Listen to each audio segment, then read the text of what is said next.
On December 18th of this year, a movie I have been so thrilled to see, and so have you, will finally be released into theaters. And that movie is Avengers Doomsday. Which, might I add, is also the return of the Russo brothers, who, in my opinion, have made the best Marvel movies of all time. But y'all let me know what y'all think in the comments down below. Today, we are going to be watching a breakdown of the recent trailer of Marvel's Avengers Doomsday. And to be talking about a theory that I have had since January. And it might fall apart quickly. Let's get into the breakdown. Wait a minute, I've seen that rune before. I'm Eric Voss of the New Rockstars channel, and this is a breakdown of the Avengers Doomsday trailer. From Dr. Doom actor Robert Downey Jr.'s Latverian accent to Avengers teaming up with X. Yo, can I talk about that for a second? You can't even tell that it's him. Like, his accent is super good.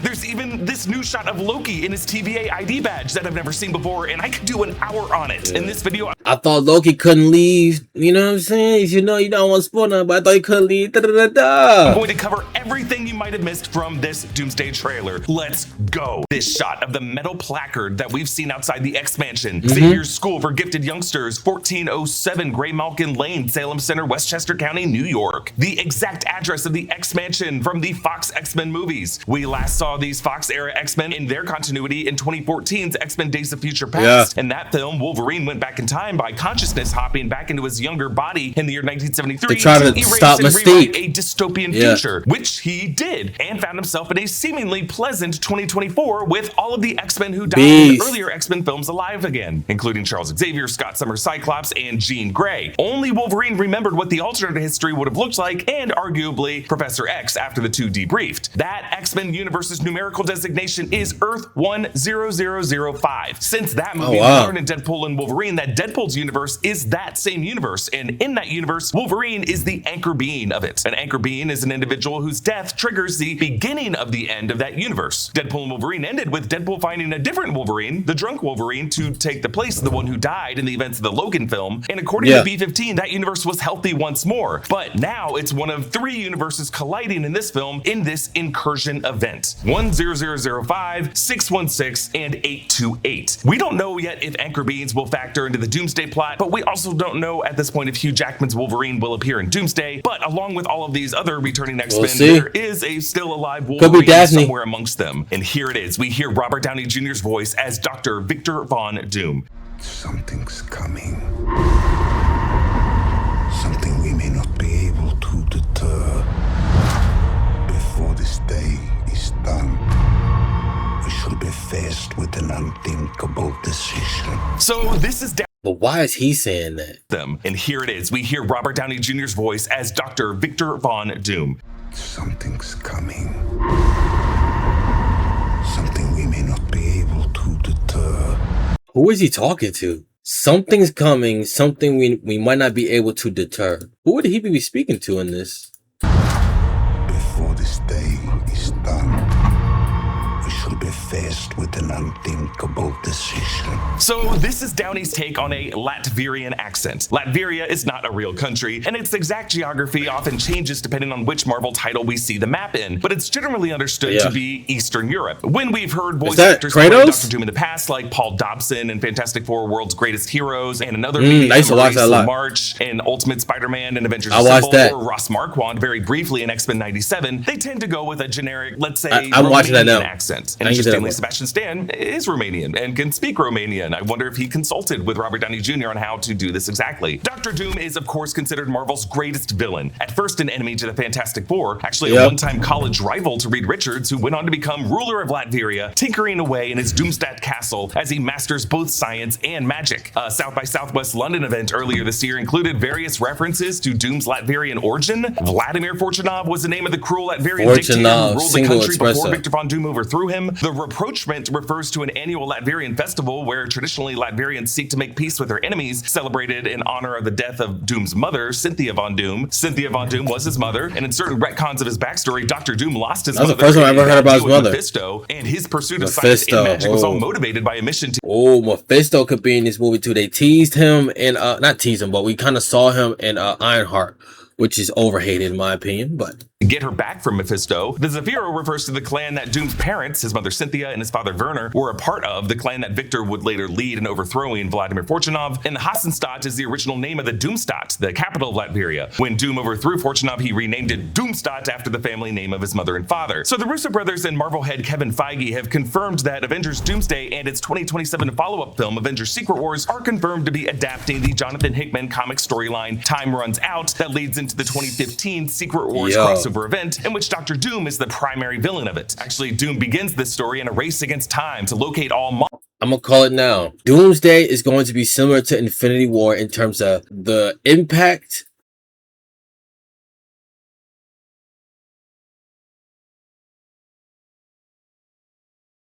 because you gotta think Doom, there hasn't been any version of Doom to this extent before, and especially live action. Every variant of Doom that we have seen in movies and TV shows have mostly faced off against the Fantastic Four or Spider-Man. This will be the first time he's going up against Captain America. He's going up against actually both Captain Americas in a sense. Thor, Ant-Man, and talking about in live action. In live action, not the comics. What they did it for Thanos, they have to do that and more for Doom. You see what I'm saying? I think Doomsday and Secret Wars is going to introduce new characters. Either characters we know of, very small of, or introduce characters that derive from the comics for the first time as live action. Because in Secret Wars, you could have Wonder Man in Secret Wars. There's been a lot of rumors for Toby's Spider-Man to be in Secret Wars. You might have Hugh Jackman's Wolverine in Secret Wars, which we'll have to see. Because in this movie, we already have Nightcrawler from the X-Men, Cyclops X-Men, a new Mystique. Because if you don't know, the original one was Jennifer Lawrence, I think is her name. But I think it's gonna be interesting. Molecule Men in every universe. Owen Reese Molecule Man sort of functions as the anchor being of that storyline on a mission to save the multiverse from incursions that are destroying every universe. Doomverse presents himself under a secret identity known as Rabam Alal, masquerading as a multiverse messiah to fool the religious faction known as the Black Swans. But at some point, Dr. Doom uses Owen Reese to absorb the power of the Beyonders and become God Emperor Doom with absolute power over a new Earth that he builds out of the fractured pieces of the other realities shattered by incursions, a new Earth known as Battleworld. We feel pretty confident that Marvel is working toward that power up by Doom because they put the exact comic where that happens in both the movie of Deadpool and Wolverine and its first trailer. Secret Wars number... I didn't even see that over there. I'm gonna give it a buck. No cap. This is why I say I gotta be more attentive when I watch stuff like this. I didn't even see this. I would stay looking at what's going on over here. Sorry, you can't see that. Over here. I'm worried about them fighting. I'm not worried about this. Cause you gotta think too, at the time, none of this was confirmed. Secret Wars was not confirmed. 5. For the Dr. Doom in this movie, Joe Russo said at CinemaCon in April, Victor Von Doom is the greatest Marvel villain of all time. Yes, he is greater than Thanos, but he's not simply a villain. He's one of the most complex Marvel characters. He's a scientist, a technologist, a genius, a magician, and he's always 3 moves ahead. Doctor Strange. Look, like I said, I'm not very knowledgeable in the comics. I haven't read the comics. Magic. And it's low-key since it's being played by Robert. Remember what Doctor Strange said to Tony? Where he's asked him how many different timelines do we win?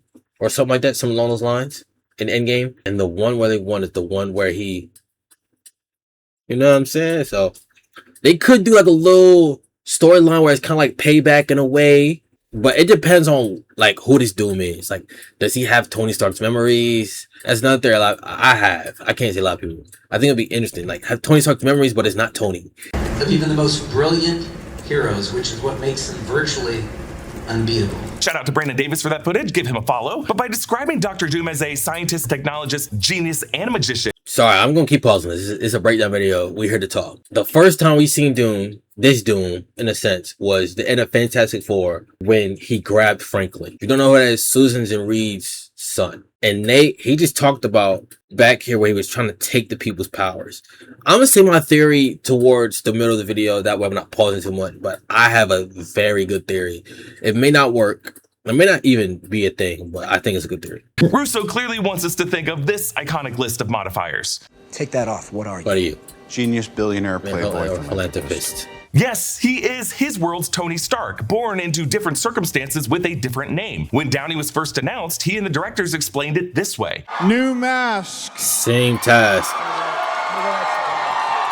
Same task. Blew up the internet with this. Task we've all been assuming is what Tony Stark dreamed of in Avengers Age of Ultron. I see a suit of armor around the world. So when we hear Doom's line now in the trailer, it does sound like a warning to someone he loves, someone he's trying to get in the mindset of making a difficult sacrifice. In recent months, we've learned of British actress Matilda Firth being cast as a little girl in Avengers Doomsday. She has quite a resume, including Disney's Disenchanted. Some have been wondering if she could be a variant of Morgan Stark, in this case, Dr. Doom's daughter. On Father's Day, Robert Downey Jr. posted yet another one of his Dr. Doom holiday-themed Instagram posts that indicated that this Dr. Doom will, in this movie, or maybe once did before this movie began, have a child. Actually, the official poster for this movie seems to confirm. I didn't even see all this, gang. I made the theory in January. I'm gonna show y'all the post. I'm gonna show y'all Dr. Doom looking at this huge tapestry and what I assume is a Doomstot, showing what I assume is his child and maybe his wife in this heavenly pose above an earth surrounded by angels. Maybe in this movie they're gonna change it from Doom's mother to his wife being named Cynthia. And the focus on the globe here, I think, will speak to Doom's obsession with an entire armored Earth and building a perfect utopian Earth that he calls Battleworld using the pieces of these 3 other Earths. Alternatively, this tapestry could show a young Victor with his mother Cynthia, whom he now prefers to see as living with the angels when she's actually in hell with Mephisto. Actually, in alternate timelines of the comics, Dr. Doom has a daughter with Sue Storm, a daughter named Valeria. An interest in a child of Sue Storm could explain Doom's interest in Franklin Richards in the post-credit scene of Fantastic Four First Steps, and why it was so important that it was Sue in that scene and not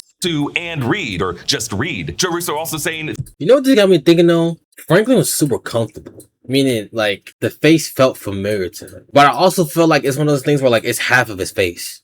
Like, half of his face is melted. Because, like, some experiment or something like that. I do think it's interesting, though. Important that it was Sue in that scene and not Sue and Reed, or just Reed. Joe Russo I've been thinking about this too, though. 3 moves ahead of even the most brilliant heroes is also a reference to chess, a game played by Professor X and Magneto, specifically in the 3rd teaser that we saw in December. And Dr. Doom is often depicted as a chess master. And in chess, you often have to make sacrifice plays. Now, in the lead up to South by Southwest London, the Russo brothers also revealed the official Latvian flag sigil for this movie. And we should note that it is different than the sigil on the Latvian flag that we saw at the Future Foundation in Fantastic Four First Steps. I think that was the former heraldry of the country, and the reason why it's new now is that Victor Von Doom has successfully staged a coup d'etat. It was supposed to be Vladimir Fortunov attending this Future Foundation conference, the former dictator, but the civil war back home is what led to his absence. We see Professor X at the X Mansion in his wheelchair, looking out one of the windows and shielding his eyes. In the window beyond, I'm gonna reiterate this again. If y'all kill him again, leave him dead, bro. Let this man live, bro. Let this man go do the other stuff he want to do, Star Trek or whatever else.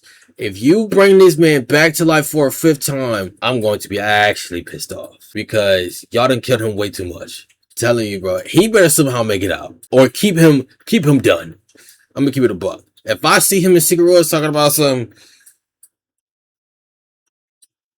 where have you been? You've been everywhere. You can't seem to stay in one spot.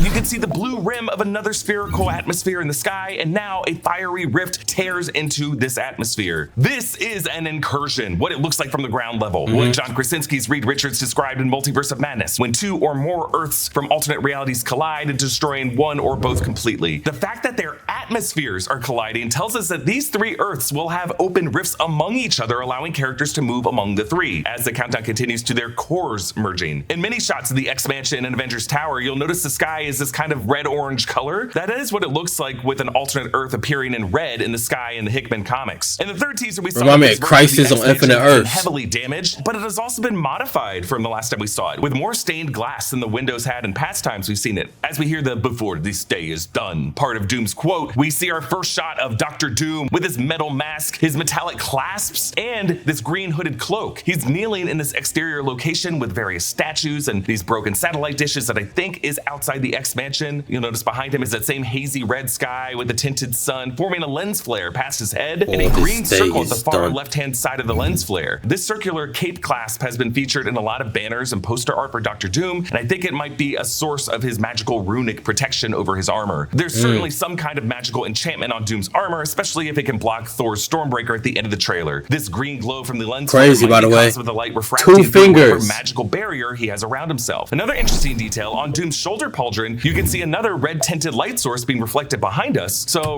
I'm gonna call it now. You will never see Victor out the suit. You'll never see Victor out the suit.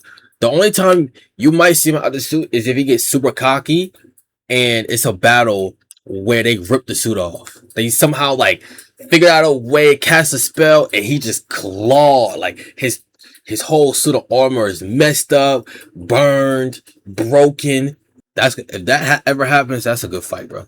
But that might be the only time. And it's going to take all of his magic.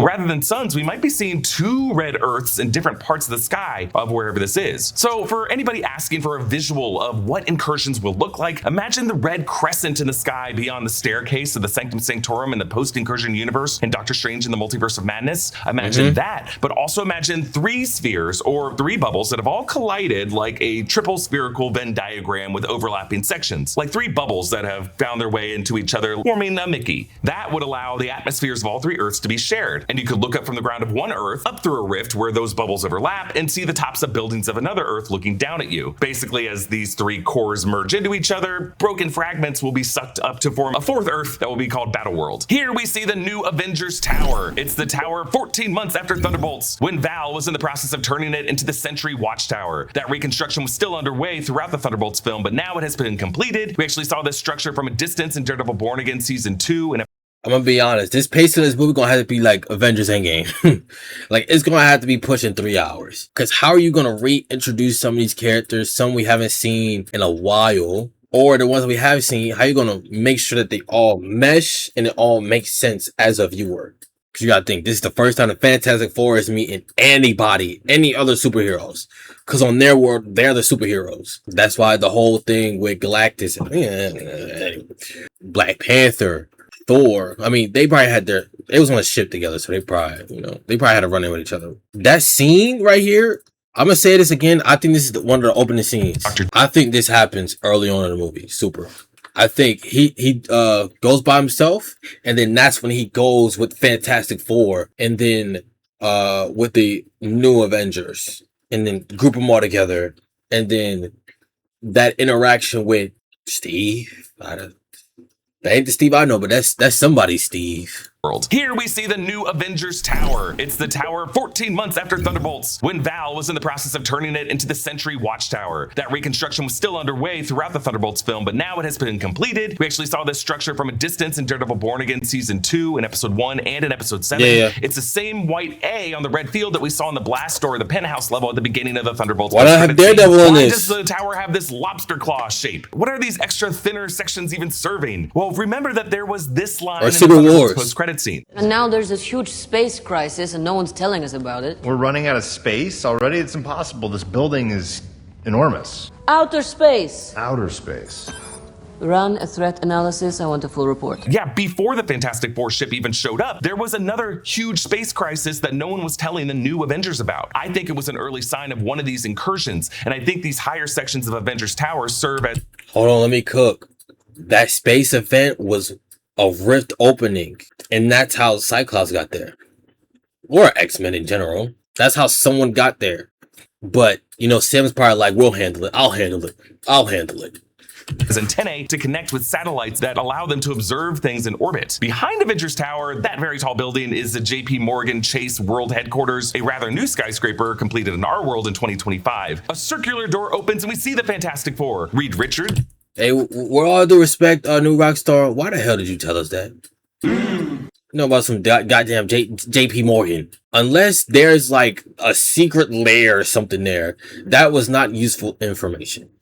In this cool white jacket, Johnny Storm and Sue Storm in blue jackets, and Ben, no jacket. Thor walks behind them carrying Stormbreaker. They seem to be coming from their spaceship that we saw in the Thunderbolts post-credit scene, and though we don't see him in this shot, I think Steve Rogers is in the back. Oh, or a flashback. Remember I was talking about that intro scene with Doom? That could have been a flashback, and he told them about it. Oh no, he told the entire team about it when they got off the ship.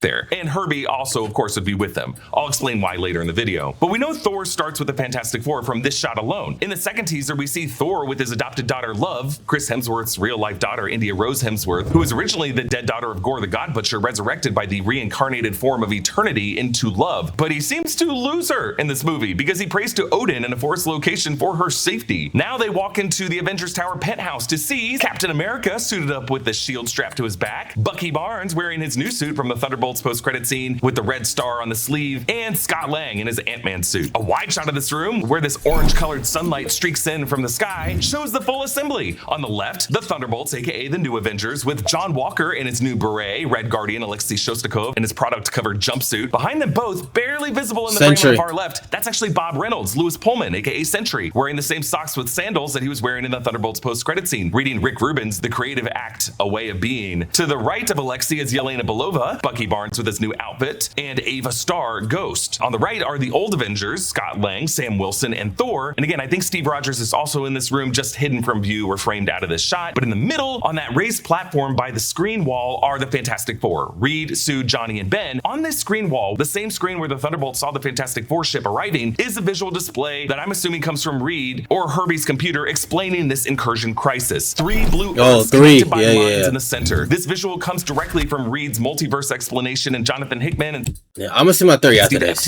New Avengers Volume 3, Number 2 from 2013, where Reed explains to the Illuminati incursions and almost a word-for-word explanation of what John Krasinski's Reed Richards echoed from the Illuminati Deus in Multiverse of Madness. On the left of the screen, you can see another diagram showing how these three Earths are also just half circles now with their cores exposed. Reed is demonstrating how all three of these Earths are going to be damaged, broken apart, but it seems to be their magnetic cores that are being drawn together. Each of the exposed cores are to merge to one Earth. The battle world. So superheroes and potentially supervillains from every single universe on one Earth. Doomsday. color-coded. Well, duh. Well, did you not figure that out? You really are slow. Blue, red, and yellow, which correspond to the blue, red, and yellow circles on the right side of screen. Interesting, not represented as a color green, which seems to be the color of Doom in this movie, maybe the color tone to his new battle world that forms. There's also a digital countdown beneath that image, like the countdown clock that Marvel has had on their YouTube channel, showing how much time they have left until this incursion process is complete. And I think another bit of dialogue from this scene was teased last night with the weekly every Sunday at 7 tweet at the Fantastic Four that finally, after 75 weeks, was updated. We make a point to do family dinner every week. Sunday at 7 on the dot, no matter what. How long do we have? Not long. That is creepy as hell. Really what we're seeing here is a meeting of the minds where all the heroes are recognizing this incursion crisis, but there's nothing on the screen about Dr. Doom. I assume that Sue Storm must see Dr. Doom as relevant to the crisis if he took their son. In this movie, 3 Marvel universes are colliding. Earth 616, that's the MCU we've known since Iron Man. Earth 10005. Alright, let me tell you my theory on what could happen in Avengers Doomsday. I'm gonna go find my actual TikTok video. This is super long. Wait, what did I say in this one? As a casual Marvel fan, I'm going to give my 2 cents on the recent trailers of Avengers Doomsday. Let's start with Fantastic Four, The First Steps. At the end of Fantastic Four First Steps, we see that a person in a green... Now, everyone was excited after they cut. You were excited to see what could potentially have happened after they cut. You see, what I think happened is Sue and Doom had a fight. Maybe not the craziest fight, but a fight nonetheless. Because obviously, Sue's a mother and she has powers. She gonna do anything to protect her kid. And so, Doom and her get into a little tussle. Doom ends up getting away. And before he gets away, he drops just a little piece of clothing for him not to notice, but enough for Sue to see. And of course, what does Sue do after that? She picks it up, she gets Franklin and tells... That part might be a little off, because yeah. There's a high chance Franklin's not even there no more. But the team, and she has Reed analyze the piece of clothing. He analyzes it and he sees that this piece is not just any type of fabric. Reed figures out that this piece of clothing is from a multi-dimensional being. And this is where things start to get a little bit more interesting. At the end of Thunderbolts, we see a Thor on a spaceship coming into Earth. And obviously, it's for Fantastic Four, right? And what I think happened there, researched the energy and it led them back to that Earth, which leads to another point. In the last trailer, the Fantastic Four meets Shuri. Now, obviously, there's a lot of time in between there, so we don't know what could have happened. But I think them coming to Earth, it led them to maybe a similar energy that the Wakandans give off. Or the Fantastic Four meets the Thunderbolts or the New Avengers. They have no such luck on what the hell's going on. Goes to Shuri. Captain America, aka Steve Rogers. In the teaser, we see him getting off his motorcycle and we see the ring on his finger and we see him walk into the house we've seen in past Avengers movies. This time, he's not alone. He has a child. Now, recently, I just went back to the end of Avengers Endgame and watched Steve return the Infinity Stones. So I don't think this Steve is a different timeline Steve, or the variant Steve, I should say. I think this Steve is the one that went back in time and let himself grow old and gave Sam the shield. This is where that last part is a little tricky, only because like I've been hearing other theories and it could still be like partially true, because like I think they said in the comments there's like a evil Steve or something, like Captain Hydra, where like Steve went back and he decided about Hydra. I don't know, but basically I'm a shorten it for y'all in the second part.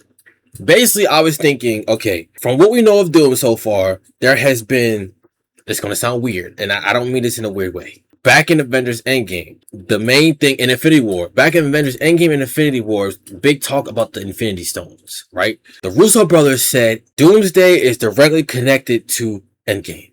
Okay. When we first see Doom ever, this Doom ever is at the end of Fantastic Four next to Franklin. Okay, so what I think, my theory is that each one of the superpowered beings' kids are embodiments of an Infinity Stone. Because you gotta think, Franklin, T'Challa's son, Thor's adopted daughter, potentially Cyclops' daughter, or son, I'm not sure. What if the Infinity Stones are no longer stones, they are the children, right? We've seen predominantly in these teasers that they're children, and we know there's Sue and Reed have a child. Yep. So Steve's kid, Thor's daughter, Sue and Reed's son, T'Challa's son.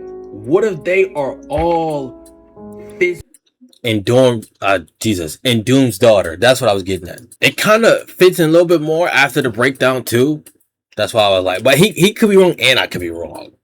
But I said to say, what if he was speaking to his wife, Doom, when he said something we may not be able to deter.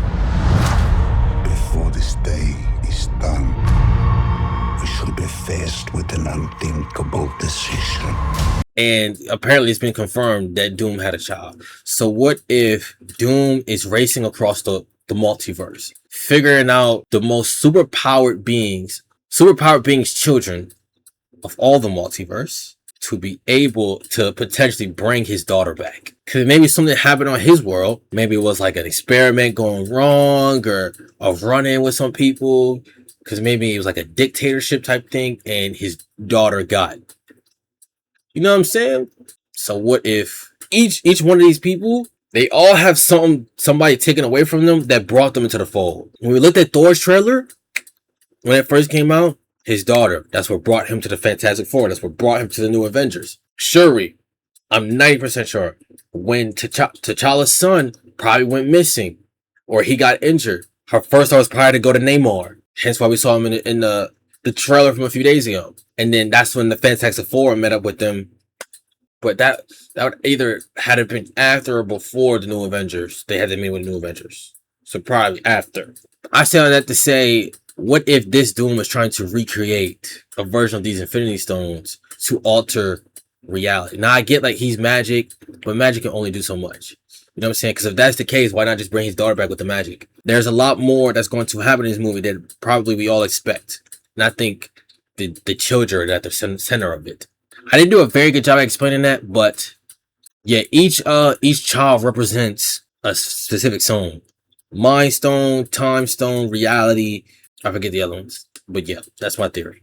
Marvel universes are colliding. Earth 616, that's the MCU we've known since Iron Man. Earth 10005 from the X-Men and Deadpool movies. And Earth 828, the Fantastic Four universe of First Steps. In Multiverse of Madness, we learned that Incursion is when multiple universes collide and destroy each other. In the 838 universe, incursions could be caused by using dark magic from the Darkhold to dreamwalk into the body of your variant. But why are these incursions happening? Well, this movie could say it's just a natural flow of the multiverse for this kind of thing to happen. Or this movie could try to link everything since Endgame and say that a number of breaches and violations to space-time and reality all put cracks in the dam. When Steve Rogers decided to stay in the past, when Doctor Strange and Spider-Man tinkered with the runes of Call spell in No Way Home, when Wanda Maximoff and Doctor Strange dream. But isn't that crazy though? Steve going back to the time where he's supposed to be in calls and Incursion. Is that crazy? Like he's not supposed to be in the 21st century. Walked in Multiverse of Madness, when Dar-Ben used the quantum bands and universal weapon to open the rift that left Monica Rambeau stranded in the X-Men universe in the Marvels, when the X-Men and Days of Future Past got away with altering their timeline, and or when Loki did what he did to allow the multiverse to exist not as a strictly pruned sacred timeline, but as a chaotically branching tree of eventualities. Maybe this movie is going to say that all of these things caused incursions and the deaths of universes, but there's some other force at play causing these three universes to collide at the same time, like two Earths colliding, a natural. I'm intrigued to see what they do for Loki, because he, like I said, he was sitting there. I didn't really say it, but I alluded to it. He was sitting there, as supposed to stay there forever, and we see him look like he's in like a panic and has a TVA badge. Accident, but three merging all at the same time? Two bumping into each other first and then a third one joining? That kind of feels like it was deliberate. Someone nudging these three Earths together. Reed Richards would certainly view that as more than a coincidence. Over all of this, lasting through the end of the trailer, Thor gives this awesome angry speech that sounds more pissed off than Chris Hemsworth has ever sounded as a character. I fought with many warriors in my time. They were far stronger than all of us put together, and they died. They died facing enemies and threats that scare me far less than this one. Everything they sacrifice will be for nothing if we do not stand together. Put aside your petty squabbles. Presume nothing except this. If you return, you will return as brothers and sisters. But mark my words, we're going to need a miracle. The tone Chris Hemsworth strikes here is darker and more bitter than we've ever heard from him as Thor. Scolding, I would say. Another thing too, they could have all had individual fights with Doom, and that's the one we seen. I think it's the intro.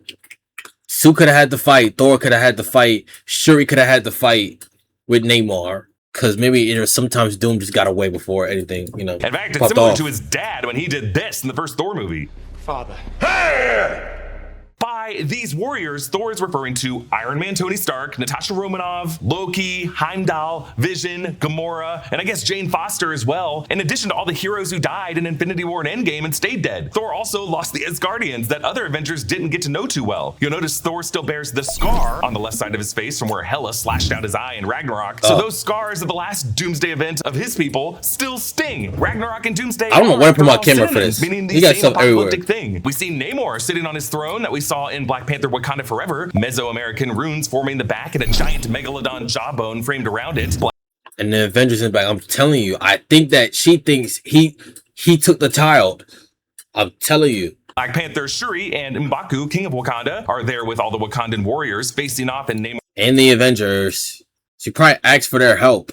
Or vice versa. Namor's throne room with all the blue-skinned Talokan warriors. This Talokan throne room and the structure it's contained in are normally completely underwater in the bottom of the Caribbean Sea. Something has happened to bring it into this open air. In this throne room, as the camera pulls out, you can see Bucky, John Walker, Joaquin Torres, and Ghost on the left, and Sue and Ben on the right. And it's certainly more prominent in these desert shots throughout the trailer. There is a huge wall of water surrounding all of this. This part of the ocean floor has been completely drained, and the water's being pushed back by some mysterious.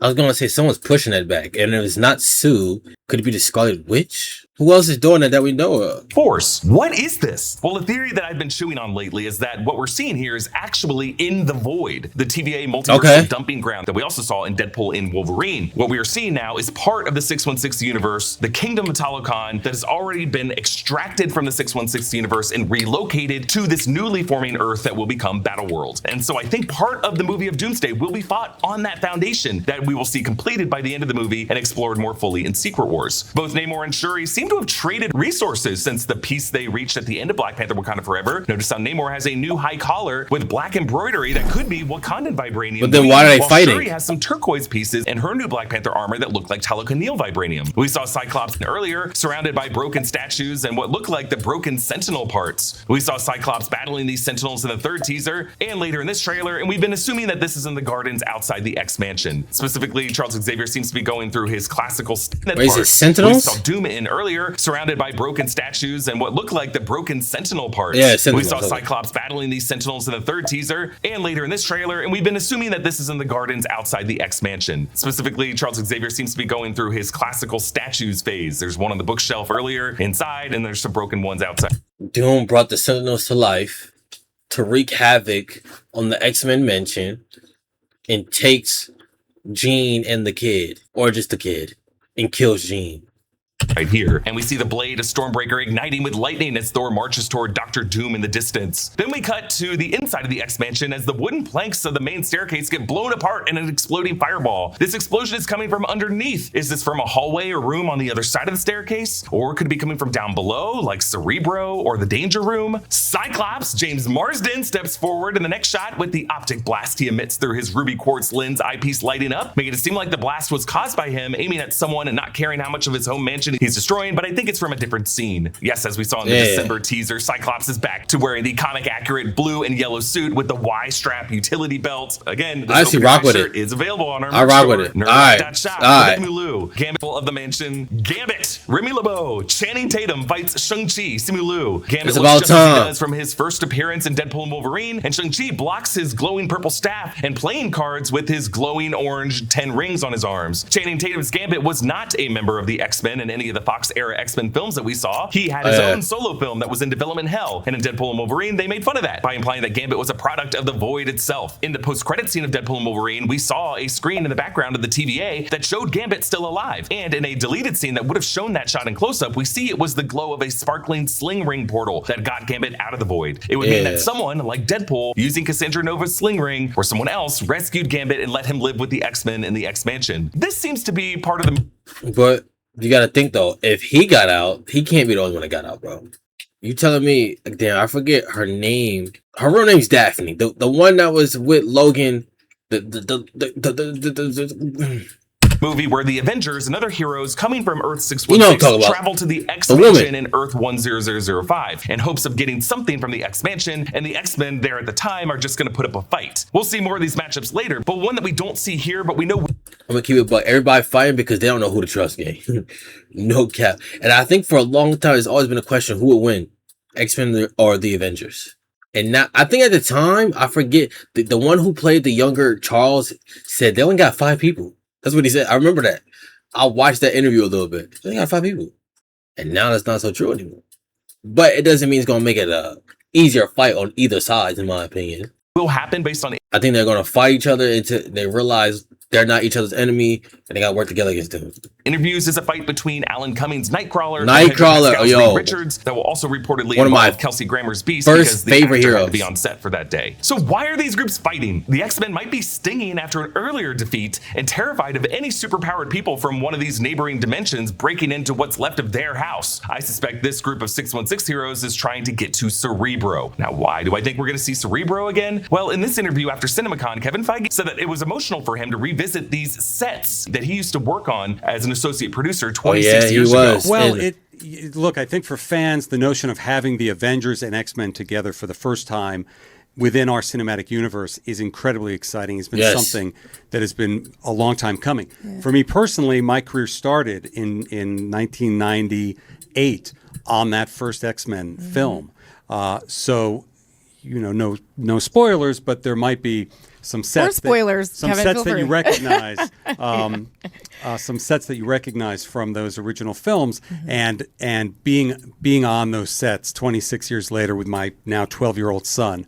Was pretty emotional. But the issue is, this X-Mansion set seems to be a new design that looks nothing like the X-Mansion interior from any of the X-Men films that Feige would have worked on. So I think there is another set, like Cerebro, that we're going to see in this movie. And I think that's where the Reed Richards Nightcrawler Beast fight will take place. Reed might need to get to Cerebro for some purpose, maybe to locate his mutant son Franklin Richards, or maybe there's some power to Cerebro that can stop what Doom is doing to smash these three worlds together. And a new shot that was not in the April CinemaCon trailer, Loki! He's back to wearing his analyst outfit that he wore throughout the Disney Plus series, specifically starting in season 1, episode 2, with the jacket and the neatly I was gonna say something, but it don't matter. matter. We see what seems to be his Time Variance Authority ID badge. He did not have this in the Loki series, but the back of this card shows a tree, and I think this is the Yggdrasil Worlds tree that the Sacred Timeline shifted to become the embodiment of in the final episode of the Loki series. We had assumed that Loki was trapped on that throne as the god of stories holding everything together. Now, it looks like our man can still move around. This could be actually a... It could be because of the rift and like the worlds collide. Like maybe he no longer needs to keep it stable because it's already going to like dismantle apart regardless. So I was like, you might as well help. Like you going to sit here? You might as well help. It probably the point where he couldn't hold it no longer because everything was just moving out of place so much. All right, I'm out of here. I'm going to TVA. And then they introduce him back. Oh my God, you're back? Flashback to some of Loki's earlier days when he was with the TVA. But the thing is, we just didn't really see that many montages throughout that Loki series when this movie could say he made a side quest somewhere else, with the exception of the season 2 thousands of years sequence. But specifically for those thousands of years, Loki was singularly focused on trying to avoid the temporal loom from exploding. And specifically, he didn't have that jacket anymore. Also, the TVA didn't yet have that Yggdrasil tree as part of its iconography. However, there were other posters throughout the TVA that referenced just the basic task of pruning branches. You'll see that his badge number is 414-620-701-401-220. The Loki variant... Wait, 414 isn't that an Earth? we followed in the Disney Plus series was L1130. This number didn't immediately jump out to me as any kind of numerological reference, but trust me, I'm going to be digging into it. So where is Loki here? What is he doing? Well, the sky outside that curtain is the same color orange, so I'm guessing he's on one of the Earths threatened by an incursion. Notice the person holding this badge is wearing a wedding band. Loki doesn't have a wedding band. He ain't married. This perfectly manicured hand must belong to Steve Rogers, which means that Loki has appeared in Steve's house, the house that we saw in the first Doomsday teaser where Steve had the baby, meaning that God of Stories Loki must be grasping a strand of time representing Steve's universe, and within that universe has taken the form of the all-business TVA analyst to explain to Steve that what he did caused an incursion, warning him of the doom to come. And I think that's probably why he went and saw Thor afterwards, because they had him cut, right? They had him have a haircut, and then when you see him next to Thor, he has a whole bunch of hair. He's giving Steve an ID badge to verify that he's not the evil villain that Steve remembers, but a variant who has had a change of... Oh yeah, because they don't know. Oh my God, so much has happened. The last time they saw Loki was Infinity War in the opening scene against Thanos, I think. But that's not even the one that's this Loki. That's the one that it don't matter. Parts in the time that he has worked with the TVA. I mean, that'd be a crazy sequence of events for Steve Rogers, right? Going from everything that he went through in Endgame, going back in time, going back to the Battle of New York, fighting his doppelganger self, having a Tesseract stolen from that Loki, and that same Loki who got away with the Tesseract during Endgame is the one who now shows up on his doorstep to say, hey, you really done messed up with the multiverse. Then we see the other group of 616 heroes meeting Shuri and M'Baku in the water-cleared ocean-floor desert. We see Ben Grimm, Sue Storm, John Walker, Bucky, Joaquin Torres, Falcon, and Ava Star Ghost Star there. But if half of the heroes we saw in Avengers Tower go to the X-Mansion, I think this other half goes to Talokan, or the part of Talokan that's now in...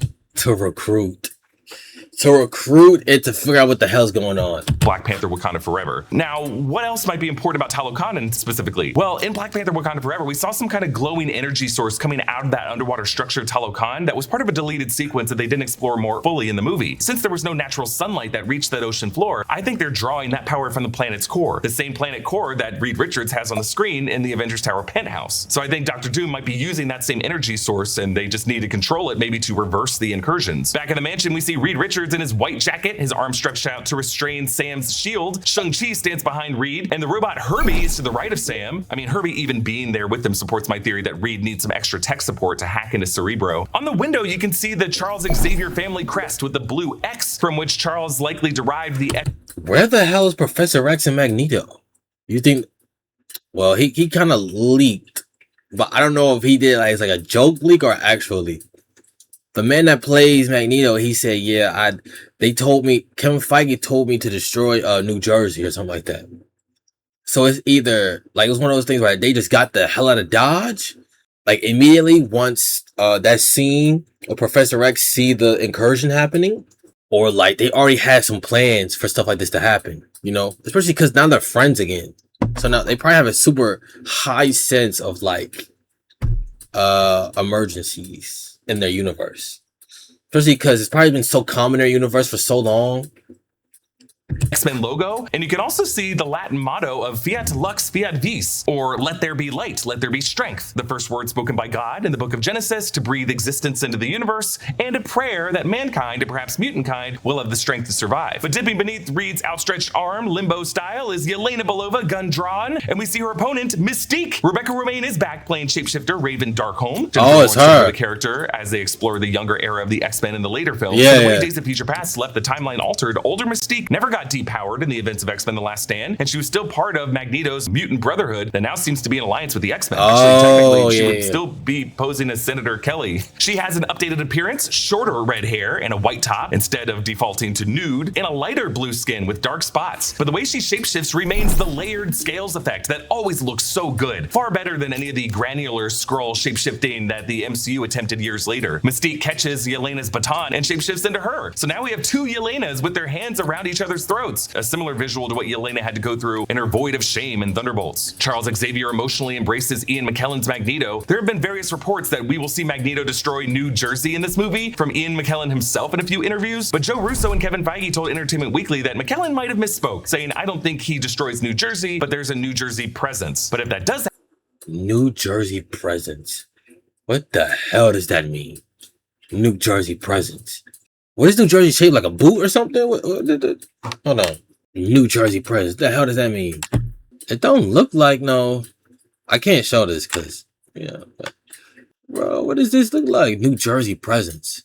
happen, it would be a reference to the 2009 Ultimatum story when Magneto reverses Earth's polarity. A lightning storm appears above New York City and a tsunami wipes out Manhattan. Scott Lang kisses the forehead of his daughter Cassie Lang. Catherine Newton confirmed that she will also be joining the cast of the film. And the fact that both of these characters are in this movie suggests to me that they're going to have to at least in part reference the conflict with Kang the Conqueror from Quantumania. I don't think they're going to say the name Kang, but I think they're going to refer to those other events generally. Then we see Johnny Storm hugging his sister Sue. There's a fiery light engulfing them, so maybe we're seeing the end of the movie, the beginnings of the horrific things that Dr. Doom does to Johnny Storm as Battleworld forms. He turns Johnny Storm into the literal son of this world. Then two shots of the ocean-cleared desert region suggest that Sue Storm is nodding to Shuri as she does the Wakandan salute. If the Fantastic Four dies in this movie, they're gonna love. I know there's some people who gonna love it, gang, just because they hated the movie.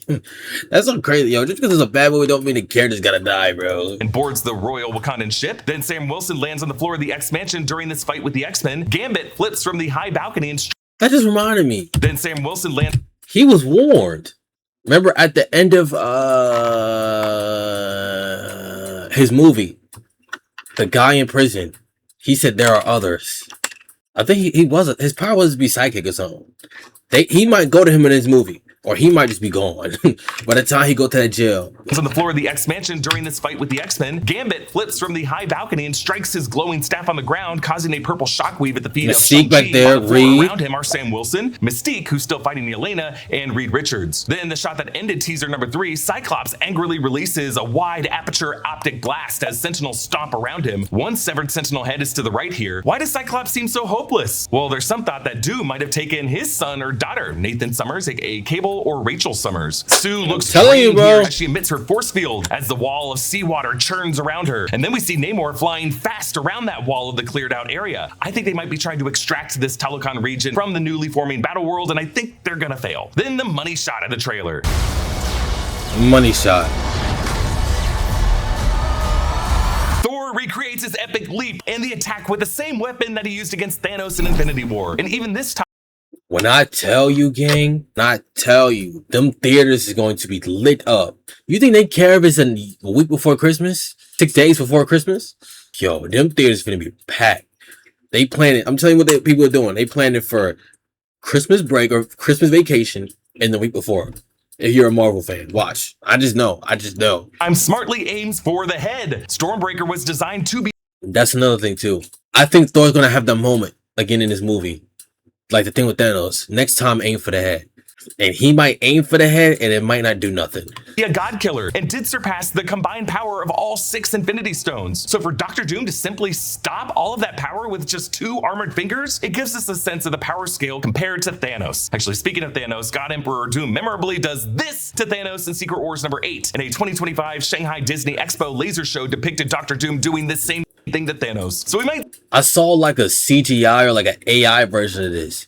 It was like Tony with his mask off, but it was like the whole Doom ensemble. Not Tony, but Victor with his mask off. And he did like his Loki like a payback.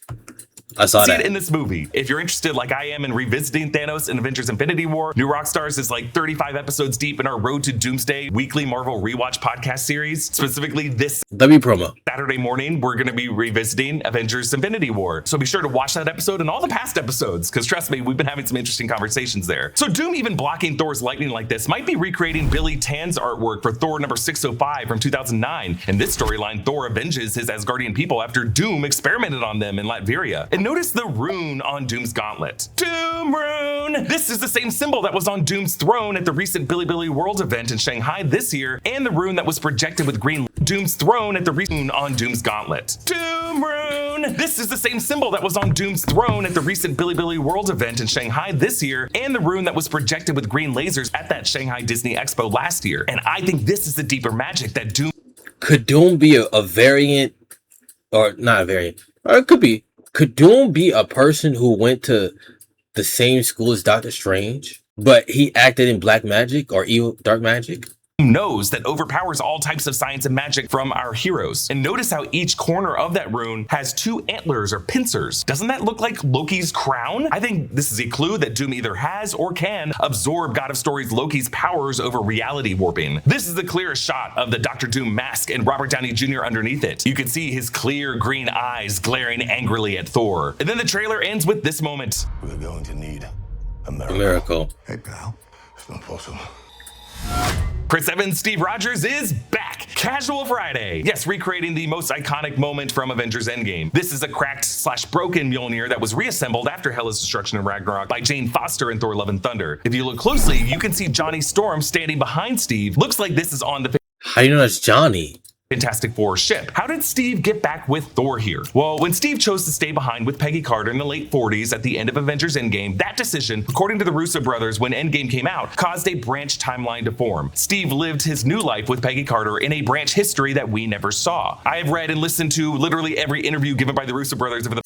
Yeah, but when we seen him again, when he gave Sam the shield, he was old. So that's why I think he was pulled. He was pulled from that time where he would go back and give Sam the shield. And they created another one.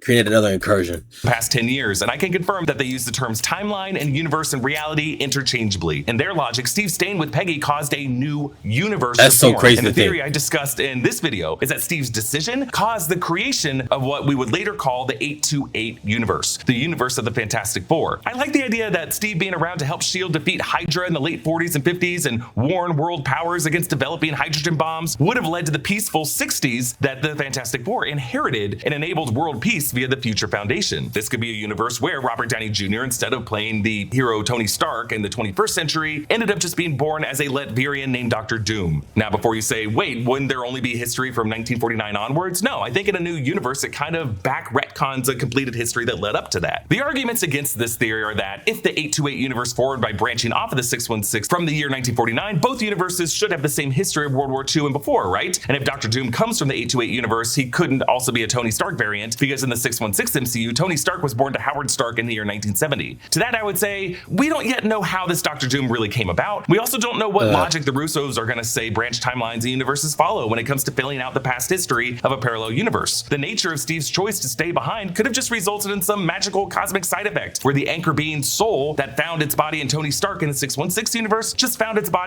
So could a Tony been the anchor being for the Avengers universe? That could be Tony could have been the anchor being, and then once he died, it's like Loki. No pun intended. With Savitar, the TV show version. I don't know about the comic version, where Barry made a decision to go back in time and save his mother's life, which is a fixed point in time, and he created a new timeline, branched off timeline, an incursion, where he lived with his parents for 6 months, but it caused more havoc than it did good. So he had to reset the timeline. But when he reset the timeline, Savitar had an opening to be free from the Speed Force because he finally had the means to escape. He very indirectly gave him a plan to figure out how to get him to escape. Wally, the Philosopher's Stone, this Speed Force bazooka. What if that's something like here too? What if in Tony's death and him potentially being the anchor being, it resulted in a high incursion to where Doom could step in and somehow, like, I don't know.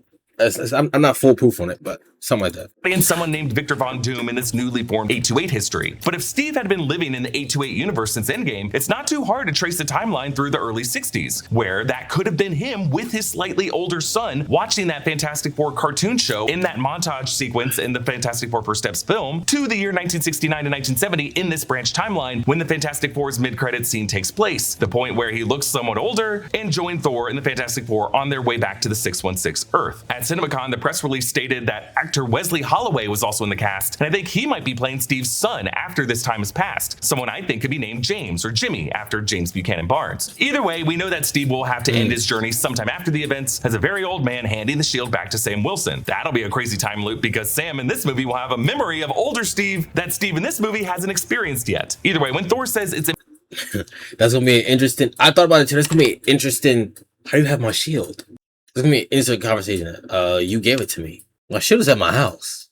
One day, you will go back, and you will sit in that same place where we was at when you turned the stones, and you will hand me the shield. Impossible as he looks at Steve. I don't think he's talking about Steve. Or it could just make things worse by telling them being alive again, because Thor at this point would have experienced crazy enough time travel and multiversal hopping. But I do think he's reacting to Steve telling him that their fallen friend of Tony Stark is a variant by another name. Also, it's possible that Thor is reacting to the face of Tony Stark right here on the ship with them, when Victor might be coming to them as a friend offering to help with these incursions. Like maybe removed from all these earlier shots of the Marvel heroes and Avengers meeting with each other, there is like a variant of Tony Stark who's pretending like he's their friend when he's gonna stab them in the back very soon. Like or maybe when Savitar. Thor fights the masked Doctor Doom, at first he doesn't connect who it is until he looks into his eyes. Despite seeing the other shot of Loki in this trailer, I think that we're gonna see Thor and Steve and maybe even Robert Downey Jr.'s seemingly heroic friend head to the trio with Sentry, and trio. that's when Doctor Doom is gonna switch sides and use Sentry as his conduit to channel Loki, God of Story's power, to absorb it and give himself the power to manipulate reality. So Chris Evans and Catherine Newton are just two MCU hero names that were not initially confirmed by Marvel in 2025 to be in the cast. So if they're coming back, you know other surprise heroes will as well. On Easter, Robert Downey Jr. posted this Easter egg art that included the sigils of Doctor Strange and Spider-Man. But the fact that Marvel already posted... Is that not... Oh, no. See, I got ahead of myself. I got low-key excited. I thought that was the Flash. That's Thor. This Easter egg art that included the sigils of Doctor Strange and Spider-Man. But the fact that Marvel already released the CinemaCon trailer now here on Monday shows that they're going to have even bigger reveals this Saturday at CinemaCon. That could be other cast members that they haven't confirmed yet. This New Saturday Rockstars is going to be covering everything at CinemaCon, specifically with a live stream covering Marvel Studios Hall H panel on Saturday afternoon. We're going to start live streaming at 4 p.m. Pacific time. But we're also going to have live streams on Thursday and Friday as well. So subscribe to New Rockstars. Join us for those live streams. Jessica and I will be there in San Diego reporting live on the scene while the rest of the team it's supposed to be today. Back here at New Rockstars HQ. I'm going to be talking about this trailer a lot in the days ahead. Comment down below with your thoughts on it, and a special thanks to one of our in our underground. All right, look. Let me know your Avengers Doomsday theories. Do you agree with mine? Do you agree with some of his takes? Y'all let me know, and I'll see you guys in the next one. Peace.